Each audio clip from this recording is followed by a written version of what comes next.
5, 4, 3, 2, 1, 0.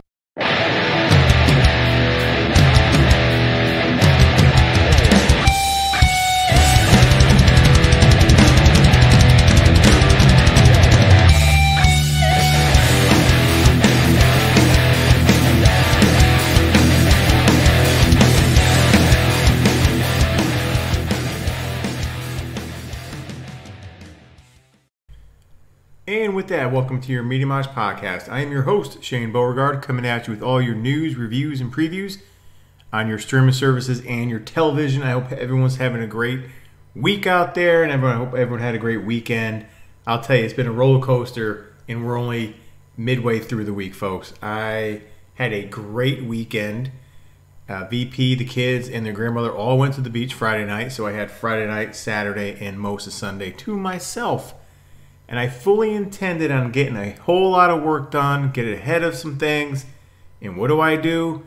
I sit on the couch and get sucked into a vortex of just terrible movie after terrible freaking movie. And I'll get more into that later. No, I won't review them, but I will touch upon them just a little bit.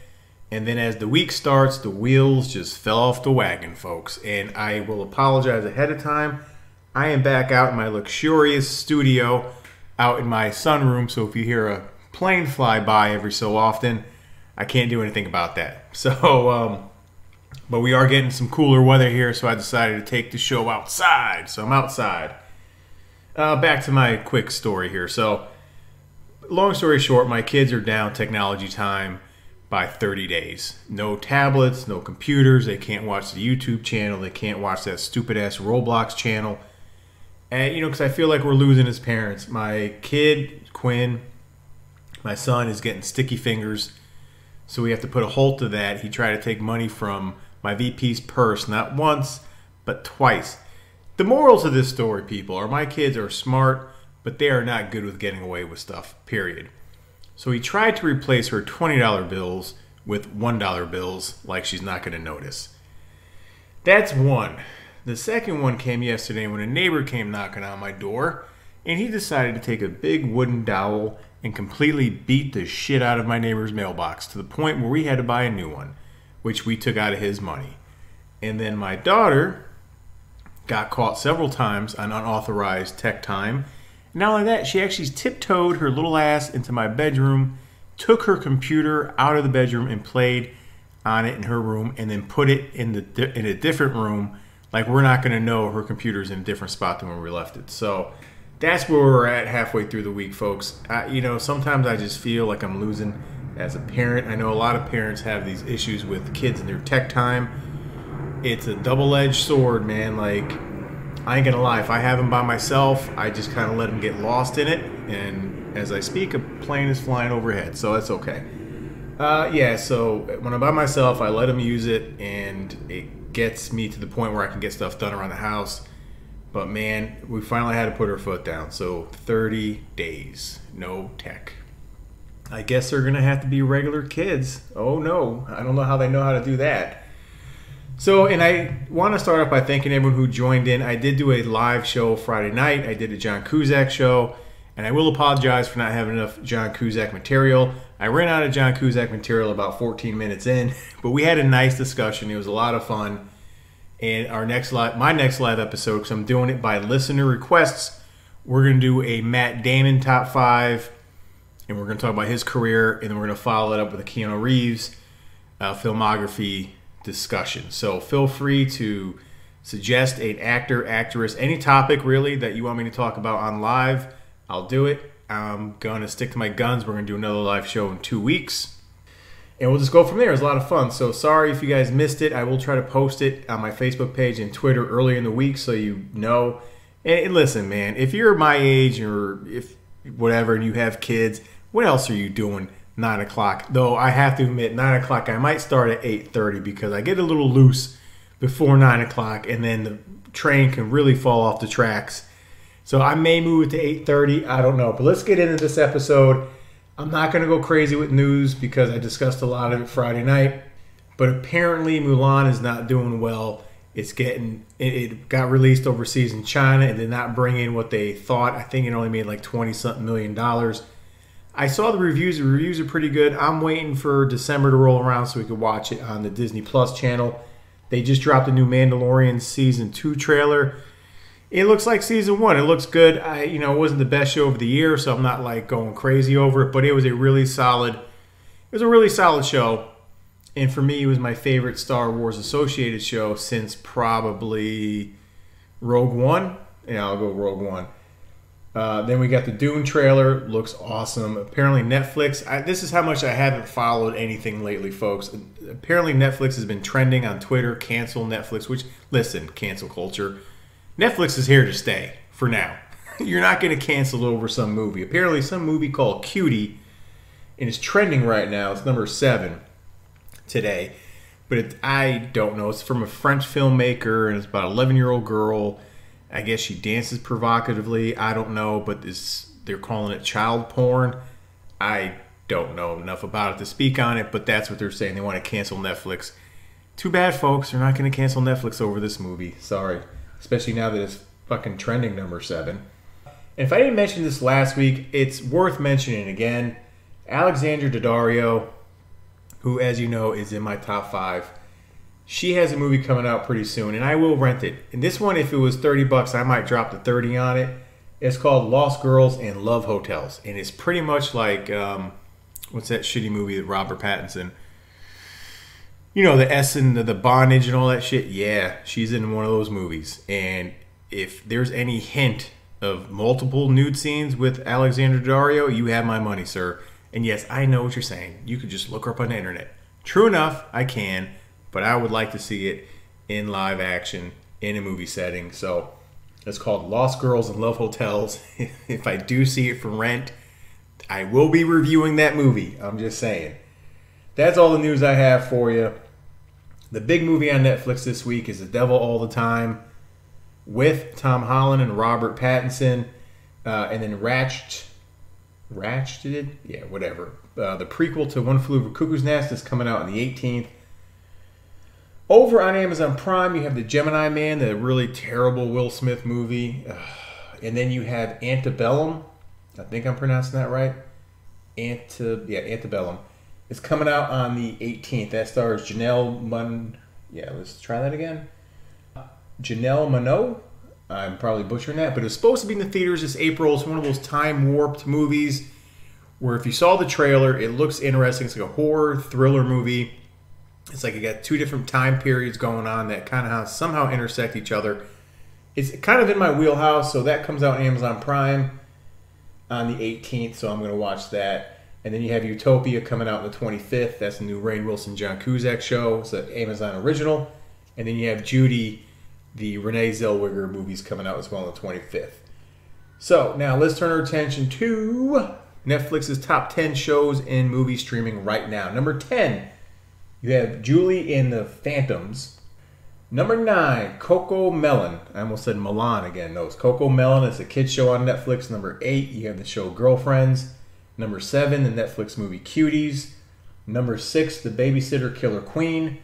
Number 5, the Netflix show Get Organized. Number 4, the Netflix documentary series The Social Dilemma. Number 3, the Netflix original show Cobra Kai. Number 2, the Netflix original movie Pets United, which my son watched today, and it was absolutely terrible. And number 1, the Hilary Swank Netflix show Away. That's your top 10 streaming shows and movies on Netflix right now. So now let's get back to my Saturday. Here we go. So I did my errands, and then I noticed on TV Doom was on the 2005 Rock, Carl Urban, and I totally forgot Rosamund Pike was in this movie. It's based on the video game, and it is terrible. But it's entertaining enough for me. I like Carl Urban, and this was early in The Rock's career, so you can tell because he was still kind of learning whatever. It was early, and you can tell. So I sat and watched it, and again, entertaining. The best part of the movie was like the last 5 minutes when they finally go into that first person shooter mode. That was really cool. But yeah, they could have done a better job with that movie. But Rosamund Pike, this was early in her career too. Man, all I'm saying is it must have been cold on set the whole time. She's in this white little sweatshirt, shirt, or whatever. And every time her overcoat, her doctor's coat comes off, man, whoo, you can cut glass with that stuff. She is F-I-N-E fine, Rosamund Pike. Ugh. I really just noticed her for the first time when she was in that first Jack Reacher movie back in 2010. Man, she's freaking smoking. So I ended up watching that for 2 hours. But then what I did is I doubled down. I doubled down on Doom. I thought to myself, hey, Netflix has a Doom movie. It's Doom Annihilation. Came out last year. I didn't recognize not a single soul in that cast. And it was equally, if not more terrible, because at least the first one had some star power. This one had no star power. And it was absolutely ridiculous. But I watched the whole hour and a half. I got done with that. And then I doubled down on some Frank Grillo. I searched Frank Grillo on Netflix. I ended up watching one sci-fi movie called Beyond the Skyline, which was decent. And then I watched Hell on the Border, which is based on a true story about this first black U.S. Marshal who gets deputized, or first U.S. Let me start over. First black Marshal set in, I think they were in Arkansas. They were somewhere in the South, obviously. And anyway, he was a deputy marshal, and he got voted into being marshal because no one wanted to go and apprehend Frank Grillo and his gang to bring him in. And this guy, an honest guy, volunteered to bring this crew back in. It also stars Hellboy, Ron Perlman. And I'm going to be honest with you folks, I don't remember the back half of this movie. Now, you can guess a couple reasons why I don't remember the back half of this movie. It was kind of late Saturday night, but that's on Amazon Prime. It was actually okay until I didn't remember it anymore. So I might have to go back and revisit that one as well. So that's what I spent my whole Saturday doing. That and playing God of War 2. Great, great, great day. So anyway, let's get into some Boys Season 2. I have yet to discuss this show. I'm still pissed Amazon is dropping it on a weekly basis and not giving us the whole thing. But I like it so far. The first 2 episodes start off pretty slow. We don't get to see Butcher until the end of season, or the end of episode 1. They introduce a couple new characters. One up in front is Stormfront. She's a new female superhero, kind of taking all Homelander's shine. She has a big social media following, and she just doesn't give a shit. So they introduce her, but she's just as bad as Homelander, as you see in these first 4 episodes, if not worse.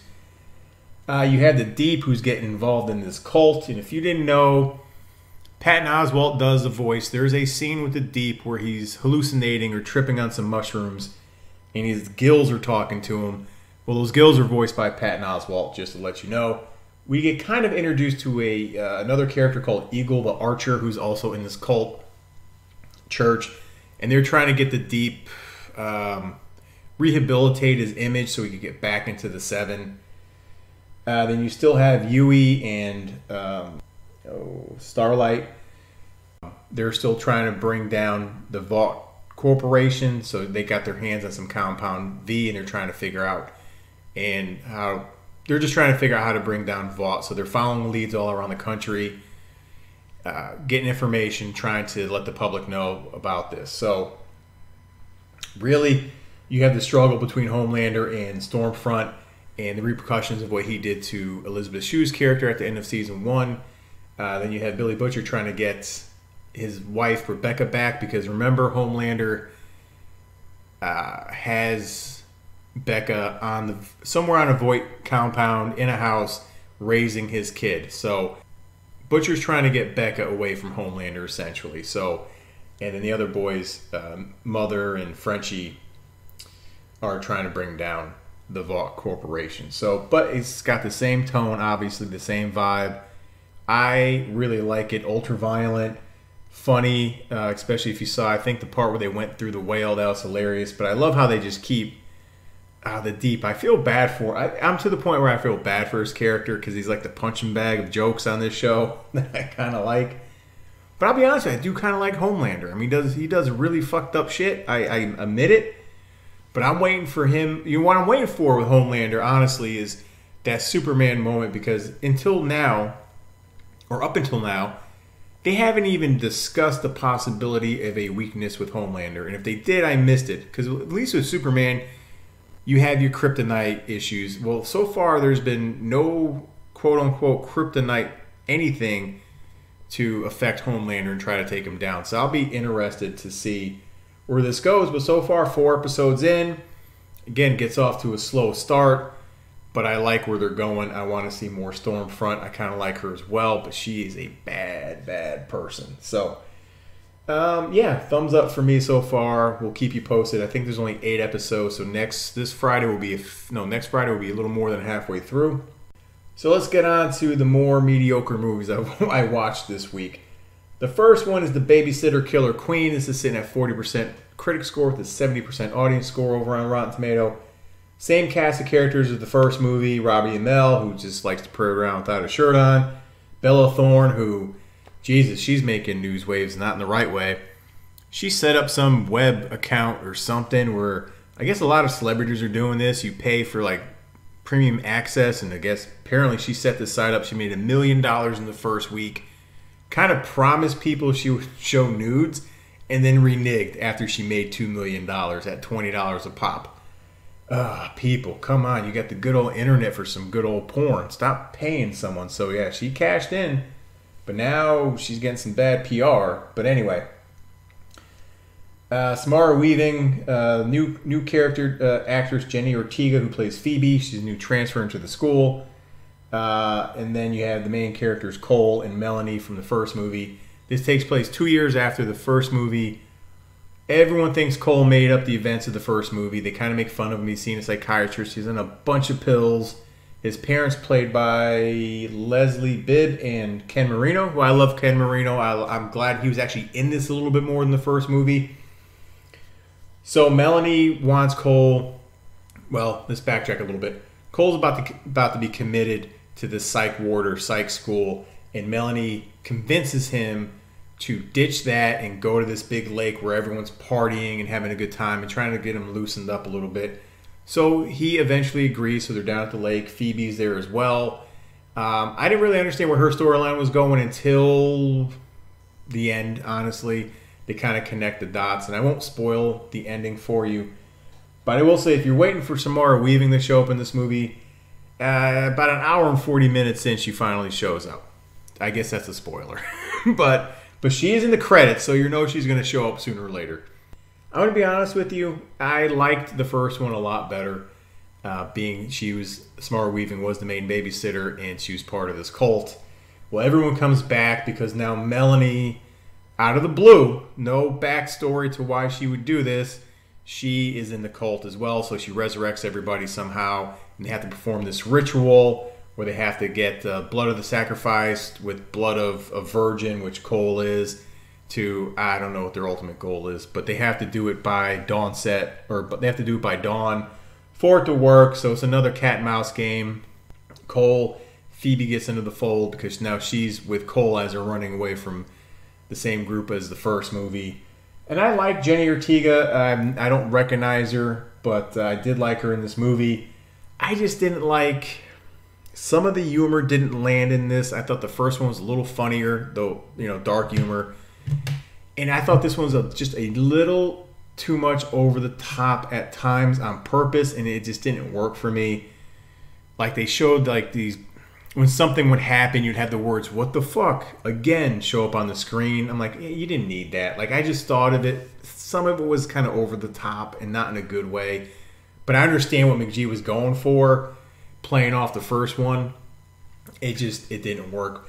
The bright spots for me was, again, more Ken Marino. I like the lead actor who plays Cole. I like the relationship with Phoebe.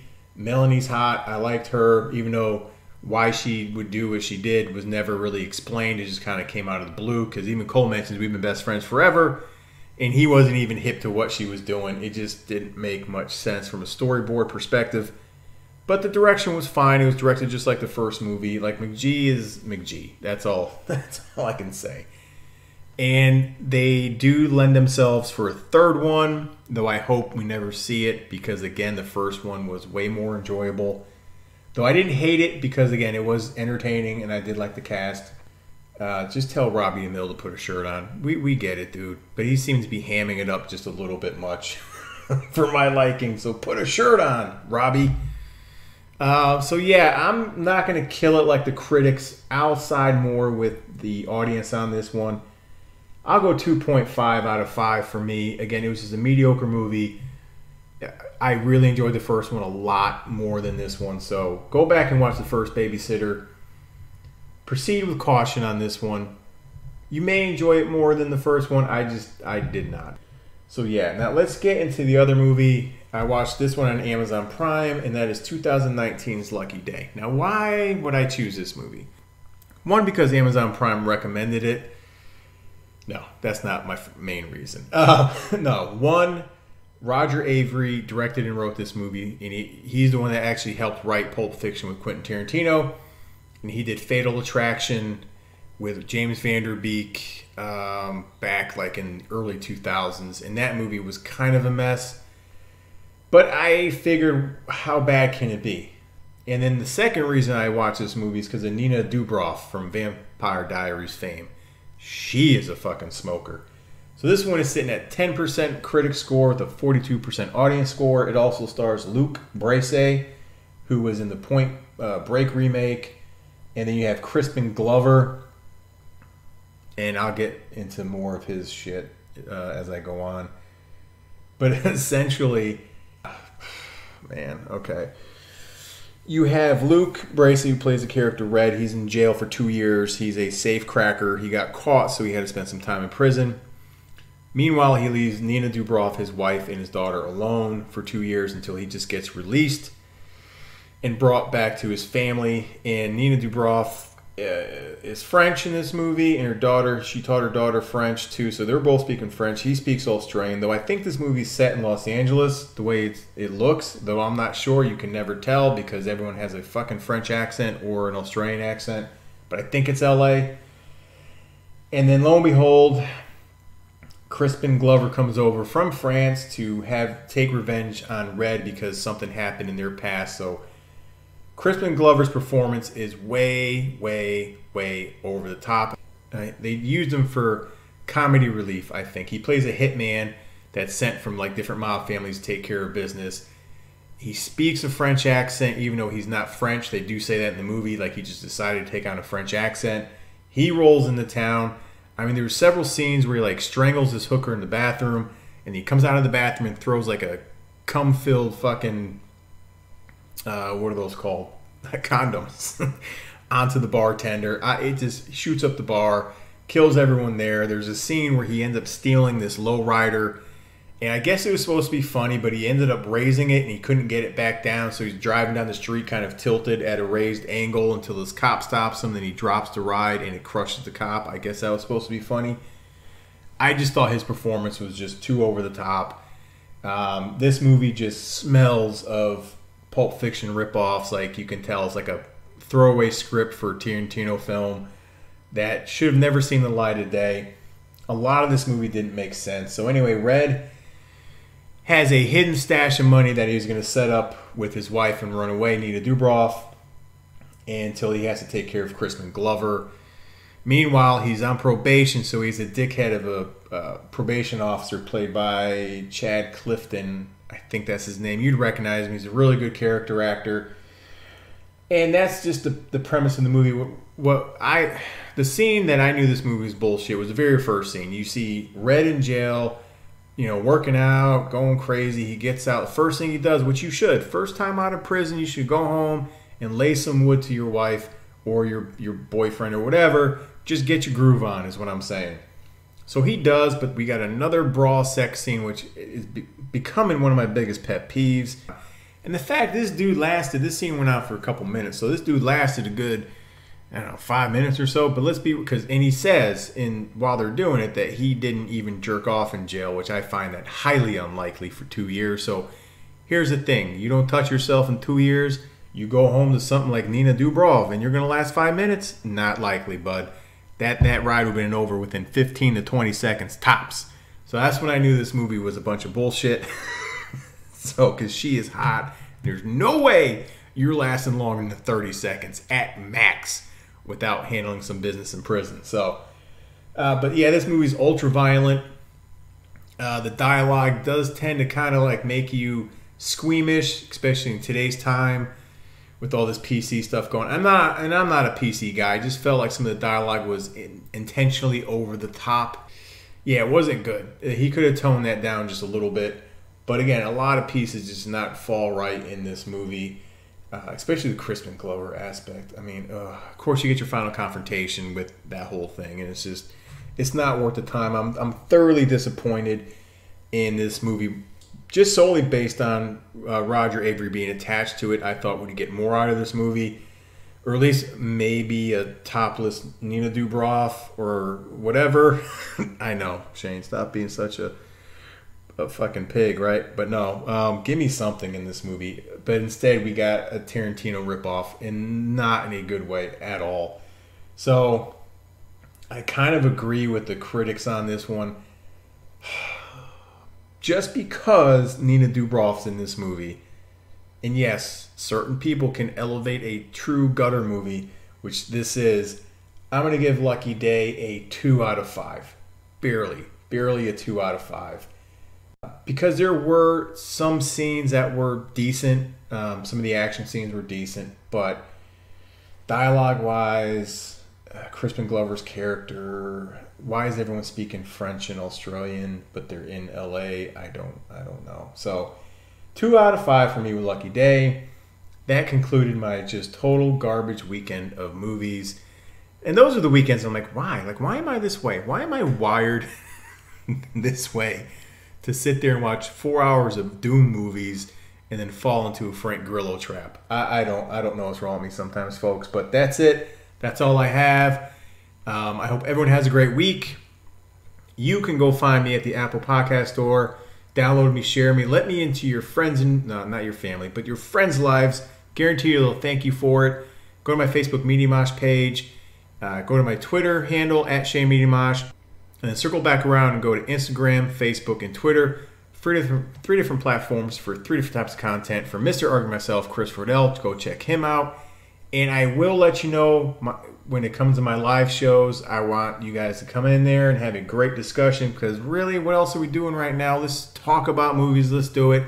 Next up is Matt Damon. Until then, get caught up. Get caught up in the mosh.